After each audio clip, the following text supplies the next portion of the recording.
What is your personal and unique quick recipe, food hack?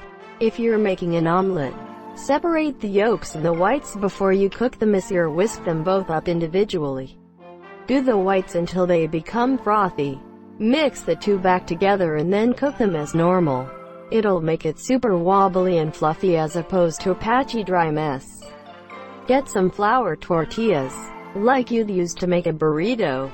Cook them in oil, salt, and then add whatever spices or herbs you like and bake them for 20 minutes to make your own healthy chips crisps. Get creative with it. Make them spicy, barbecue, salt and vinegar, cheese, herbs, just plain. Cinnamon with brown sugar is a personal favorite. Mix Greek yogurt with lime and herbs for a simple and reasonably healthy dip. When making mac and cheese, blend up some cooked carrots and cauliflower with some milk water so you end up with an orange wine liquid. Add cheese and then mix in some cooked macaroni. It makes it creamier, healthier and thicker, and you barely taste any difference. Wine. Sliced cucumber with no-fat Italian dressing. Salt, pepper, paprika. It's healthy, bright, and has a little kick. A nice, cheap summertime snack. Reminded me of cucumber sandwich. A lot of people gag and choke when it's mentioned, but that's the British version. Cuke sliced thick on white toast with cream cheese and ample salt and pepper. I love cucumbers. Soothes my soul. Grilled cheese but with sandwich meat in it too. Bonus. You can also put thin slices of apple inside and it's so good. That's a melt, bro. Grilled ham and cheese sandwich cooked on the stove until it's crispy and golden brown. Yum. Insert famous Reddit post about grilled cheese versus melts. You can throw nearly anything on pancakes and most times it will taste good. Pancakes and burgers is the fun, but ugly, cousin to chicken and waffles. Crack an egg and stir, or not, into the boiling soup of any cheap-ass, or not, instant noodle, and you've now got some tasty ghetto fabulous broth to enjoy. Use 2 eggs if you're feeling naughty. If you can afford actually good balsamic vinegar, just a little drizzle can be amazing. People have regularly been like, wow, I don't usually like salad but this is awesome, or, damn, you make the best vegetables. It's literally just a bit of pretty decent balsamic. Not the insanely expensive stuff, but not off the shelf of your average grocery store. Olive oil and salt also works to brush on stuff like roasting carrots for a glaze, or white balsamic for an equally delicious but lighter taste. Garlic. Add to everything. I substitute unsweetened, plain Greek yogurt for sour cream all the time. On homemade tacos and burritos most often. But even with a bit of ranch seasoning for veggie dip, it has more of a bite than the sour cream, which I like, and I feel like I'm getting a better nutrition bang for my buck. I don't like sweetened yogurt, so this has been a nifty way to work it into my diet still. Try eating it with fresh fruit as opposed to sugared fruit. It's awesome. Make soups creamier by adding heavy whipping cream instead of milk. OMG, it's heaven. Heavy cream instead of milk in most recipes in general. A can of tuna mixed with a can of cream of mushroom soup. Scoop it onto halves of hamburger buns. Sprinkle it with cheddar cheese.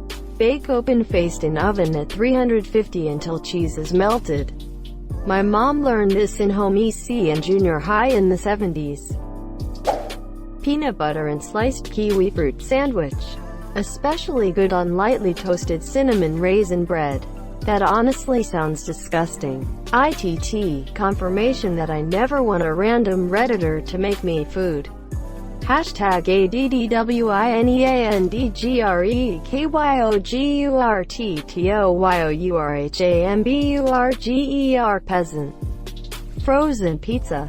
You don't want to eat the whole thing at once, but it does taste as good reheated. Take it out of the freezer.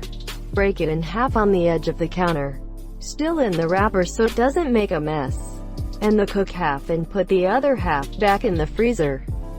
Win-win. I love cold pizza. Who am I kidding? I love any pizza, except barbecue pizza. That's an abomination. Barbecue pizza is bad. But my so just ordered a pickle pizza from this spot in our hometown and it was quite possibly the worst thing I've ever eaten. I don't mind pickles, but this was absurd and grossly mushy. It had hot lettuce on it. Some stuff doesn't belong on pizza.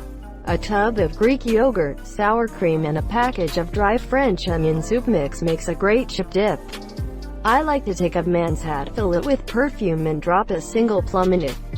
Pesto egg sandwiches. Spread a little pesto on some bread and fry an egg. Delicious. Filling and kinda fancy. Probably not unique, but my wife and I bought a panini press just for making perfect grilled cheese sandwiches. Never actually used it for anything else. Comes out perfect every time. I have a waffle iron just for hash browns and leftover risotto.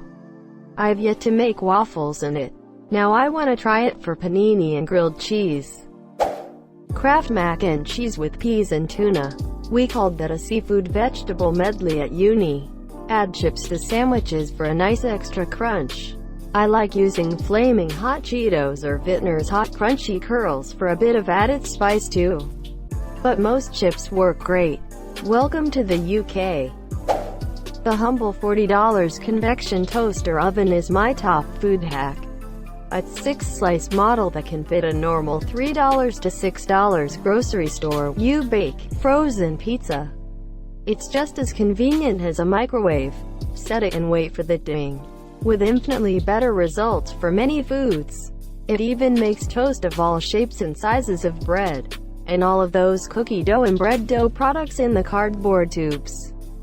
Frees up the big oven for Turkey Day and similar events. 2. Buy a couple of 14 inches round pizza pans. No extrusions. That fits the 14 inches frozen pizzas. And check the oven you're buying fits well in the store. This is not for pizza. Do those directly on the rack. But to use is practically the only largish cookie pan that fits. For most small-scale baking needs. Every kind of frozen food snack tastes far better when baked. Just skip the preheat time. And go for the minimum cook time range for baking. Maybe even a minute or two less. Instead of unevenly heated rubbery goo. Everything is crispy and hot. Plus you can bake 2 pot pies at a time, rather than one in a microwave, with a gummy crust and a big frozen spot in the middle. So it can even take less time than a microwave to prepare various foods. Bread bowl. Buy a sourdough bread bowl. Sort of a smallish hemisphere-shaped bread loaf. Uncut, usually in the fresh-baked section. Plus a can of thick soup or chili. Like clam chowder or pea soup or whatever. Not thin soup that will soak through. Cut the top off the bread and scoop out a wide space while you nuke the soup. I tend to pour out around the hole in the top. Careful not to cut the bottom. And use my fingers for the rest. Cut up larger pieces of scoop bread to finger-sized. If you accidentally make a small cut though, it won't matter too much. Pour the hot soup into the bread cavity. Put the torn up and cut up pieces of bread around the bread on your pizza pan. Put the lid on the bread that you cut off in the beginning. Bake at 350 F for about 20 minutes. Lots of crispy dip and pieces of bread. And eat the bowl, too. Okay, this is apparently not unique, but lately I have been toasting the bread before I make a PB&J. And it is delish. Add bacon fat to your refried beans. Mine, banana in between biscuits. Enjoy. Food tips, not sex tips. Leftover sloppy joes make a surprisingly good pasta sauce, in a pinch. Leftover pasta sauce makes a surprisingly good sloppy joe as well. Sloppy joes are essentially leftover pasta sauce with stuff added, aren't they? Basically, tomato paste, meat, spices. Only real difference is the thickness. Tuna and Cheetos sandwich, PB and honey sandwich, and Pringles and hot sauce. Love PB and honey. PBJ and Cheetos as a jam, too. Make rice, quinoa, whatever type of grain as per package directions, but throw in a bag of frozen cauliflower rice. Throw in a jar of salsa. Caramelize onions and garlic in the bottom of the pot before throwing rice in.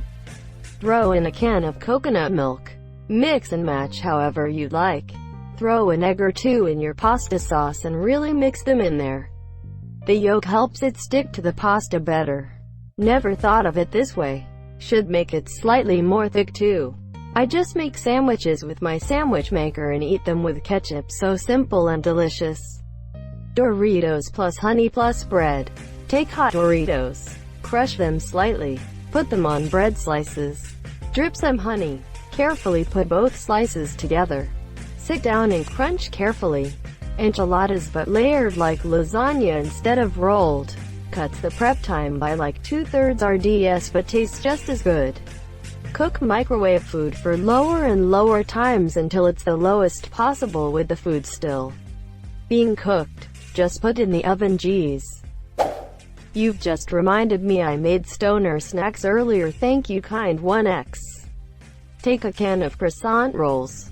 Unroll them and separate them. Then put them in a ring on a round baking tray, like for pizzas, overlapping with the points outward. Then make chicken tuna salad and scoop it onto the ring. Sprinkle cheese on. Then close the points back over into the middle and bake according to the roll's directions. Delicious sandwich ring. This works with other sandwich fillings really well too. I use a bunch of Italian cuts on mine. Pork chops and corn. 7 by 11 size pan. Or something close. Use oil to coat the pan. Use 1/2 inch thick pork chops to cover the bottom of the pan. Salt and pepper sort of heavily. Use 2 cans of cream corn to cover the chops. Set the oven at 350 and cook at least for an hour and a half. You will know it is done when 50% of the corn on top is dark brown. Depending on the oven, it might go 2 hours. Consider using broil. This dish is 50s AF, but it's amazing in a dinner all its own. Ramen noodles, but prepared 40 seconds shy of done. Then, drop in egg yolk. Heat the additional 40 seconds. Dress with a few thin stripes of mayonnaise on top. Turns a 80-cent ramen bowl into something half fancy. My old college boyfriend would drain the water from his beef ramen and mix the flavor packet with sour cream for a poor man's beef stroganoff. That's actually really creative and doesn't sound half bad. Thank you so much for watching and have a good day.